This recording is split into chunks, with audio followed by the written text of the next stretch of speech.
ചുരിദാർ ധരിച്ച് സ്കൂളിലെത്തിയ പ്രധാന അധ്യാപികയെ തടഞ്ഞു. കൊട്ടാരക്കര നെടുവത്തൂർ ഈശ്വരവിലാസം ഹയർ സെക്കൻഡറി സ്കൂളിലാണ് സംഭവം. പ്രധാന അധ്യാപിക സിന്ധു എസ് നായർക്കാണ് മോശം അനുഭവമുണ്ടായത്. രാവിലെ സ്കൂളിലെത്തിയ അധ്യാപിക സിന്ധുവിനെ ഗേറ്റ് കീപ്പർ തടയുകയായിരുന്നു. തുടർന്ന് ഗേറ്റിനു മുന്നിൽ അധ്യാപിക കുത്തിയിരിപ്പ് സമരം നടത്തി. ഇതോടെ സ്കൂളിലേക്ക് വന്ന വാഹനങ്ങൾക്കും അകത്ത് പ്രവേശിക്കാൻ കഴിയാതായി. സ്കൂൾ മാനേജറുടെ നിർദ്ദേശപ്രകാരമാണ് അധ്യാപികയെ തടഞ്ഞതെന്നാണ് ഗേറ്റ് കീപ്പർ പറഞ്ഞത്. എന്തുകൊണ്ട് തുറന്നൂടാ? എന്തുകൊണ്ട് തുറക്കത്തെ? മാനേജർ പറഞ്ഞിട്ടുണ്ട്. ഉറപ്പാണല്ലോ. എന്തുകൊണ്ട് മാനേജർ എന്താണ് പറഞ്ഞത്? ചുരിദാർ ഇട്ടുകൊണ്ട് വന്നതിന്റെ പേര് പിന്നെ ചുരിദാർ ഇട്ടുകൊണ്ട് ഒരു വന്നുണ്ടെങ്കിൽ ചുരിദാർ ഇടാൻ ഗവൺമെന്റ് അംഗീകാരം ഉണ്ടോ? അതിനെ പറ്റി എനിക്കറിയാം. മാനേജർ പറഞ്ഞു ചുരിദാർ ഇട്ടുകൊണ്ട് വന്നാൽ കേട്ടുണ്ടാന്ന് പറഞ്ഞിട്ടുണ്ട്. ഉറപ്പ്.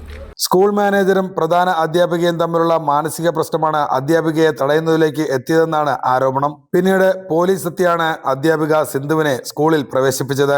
അധ്യാപികയെ തടഞ്ഞിട്ടില്ലെന്നാണ് സ്കൂൾ മാനേജറുടെ വിശദീകരണം. എന്നാൽ നേരത്തെയും ഇത്തരത്തിൽ പ്രധാന അധ്യാപികയെ തടഞ്ഞതിനെ തുടർന്ന് പോലീസ് എത്തി പ്രശ്നം പരിഹരിച്ചിരുന്നു. സംഭവം വീണ്ടും ആവർത്തിച്ചതോടെ വിദ്യാഭ്യാസ വകുപ്പ് ഇടപെടുമെന്നാണ് സൂചന.